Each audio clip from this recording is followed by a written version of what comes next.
नमस्कार।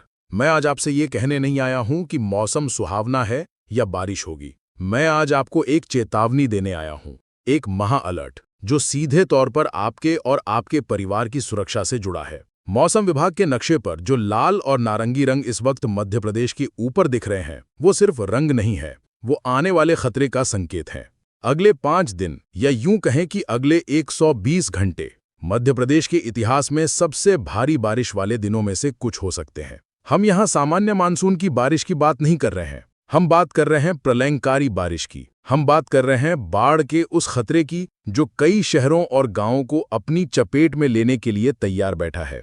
और इस वीडियो में आपको मध्य प्रदेश के प्रत्येक जिले के मौसम का हाल देखने को मिलेगा। अगर आप ये सोच रहे हैं कि ये सिर्फ एक और मौसम की खबर है, तो आप बहुत बड़ी गलती कर रहे हैं। इस वीडियो को अंत तक देखिए, क्योंकि इसमें दी गई जानकारी आपकी जान और माल की सुरक्षा कर सकती है।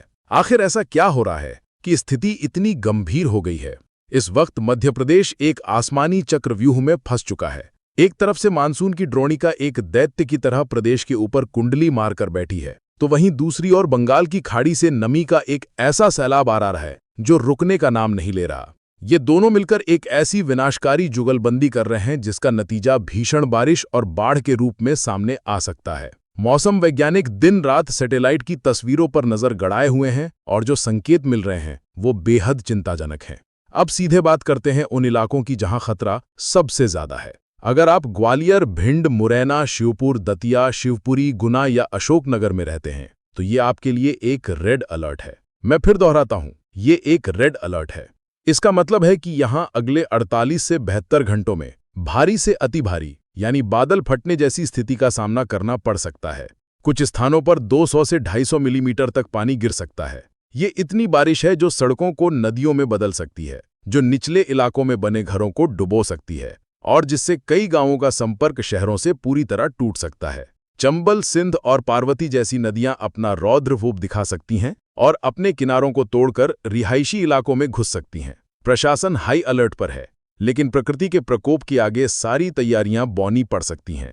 हमारी आपसे अपील है, अगर इन इलाकों में हैं, तो अगले 2 से 3 दिन किसी भी कीमत पर घर से बाहर निकलने का जोखिम न उठाएं। ये जीवन और मृत्यु का प्रश्न हो सकता है। ग्वालियर चंबल के बाद खतरे की दूसरी घंटी जबलपुर संभाग के लिए बज रही है, खासकर बालाघाट, छिंदवाड़ा और सिवनी जिलों के लिए। यहां भी भारी बारिश का ऑरेंज अलर्ट जारी किया गया है। इसका मतलब है कि स्थिति यहां भी गंभीर है। जबलपुर शहर, नरसिंहपुर और कटनी में भी मध्यम से भारी बारिश का दौर लगातार जारी रहेगा, जिससे नर्मदा का जलस्तर खतरे के निशान को छू सकता है। इन इलाकों में रहने वाले लोगों को भी पूरी तरह से सतर्क रहने की जरूरत है। अचानक आने वाली बाढ़ और भूस्खलन का खतरा इन पहाड़ी और जंगली इलाकों में बना हुआ है। बुंदेलखंड के सागर, छतरपुर, टीकमगढ़ और निवाड़ी जिलों में भी स्थिति चिंताजनक है। यहां भी मौसम विभाग ने भारी बारिश की चेतावनी जारी की है। लगातार हो रही बारिश से यहां के स्थानीय नदी नाले पहले ही उफान पर हैं और बारिश होने से स्थिति भयावह हो सकती है।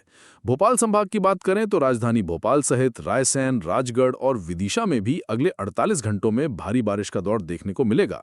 शहर के निचले इलाकों में पानी भरने से सामान्य जनजीवन अस्त व्यस्त होना लगभग तय है। अब बात करते हैं उन इलाकों की जहां खतरा थोड़ा कम है, लेकिन लापरवाही की कोई गुंजाइश नहीं है। इंदौर, उज्जैन, नर्मदापुरम और शहडोल संभागों में हल्की से मध्यम बारिश का अनुमान है। कुछ स्थानों पर तेज बौछारें जरूर पड़ सकती हैं, लेकिन यहां बाढ़ जैसी स्थिति की आशंका फिलहाल नहीं है। इन इलाकों में रहने वाले लोग शायद गर्मी से राहत महसूस करें, लेकिन उन्हें भी सतर्क रहना होगा, क्योंकि मौसम का मिजाज कब बदल जाए ये कहना मुश्किल है।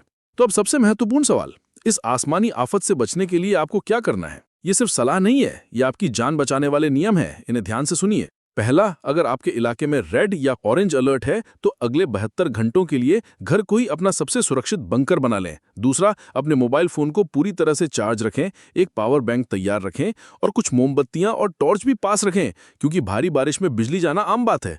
तीसरा, खाने पीने का जरूरी सामान, खासकर पीने का साफ पानी और सूखी खाद्य सामग्री का कम से कम 3 दिन का इंतजाम करके रखें। चौथा, किसी भी नदी, नाले या पानी से भरे अंडरब्रिज को पार करने की बहादुरी बिल्कुल न दिखाएं।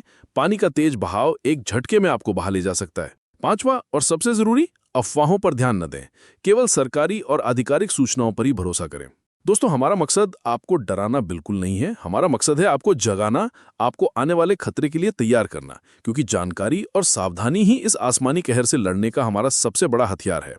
इस वीडियो को यहीं तक सीमित मत रखिए, इसे अपने हर दोस्त, हर रिश्तेदार, हर जानने वाले तक पहुंचाइए। आपका एक शेयर किसी की जिंदगी बचा सकता है। कमेंट में अपने शहर का नाम लिखिए और सुरक्षित रहने का वादा कीजिए। हम स्थिति पर लगातार नजर बनाए हुए हैं और हर नया अपडेट आप तक सबसे पहले पहुंचाएंगे। इसके लिए किसान मित्र चैनल को सब्सक्राइब करके घंटी का बटन अभी दबा दीजिए। अपना ध्यान रखिए, सुरक्षित रहिए।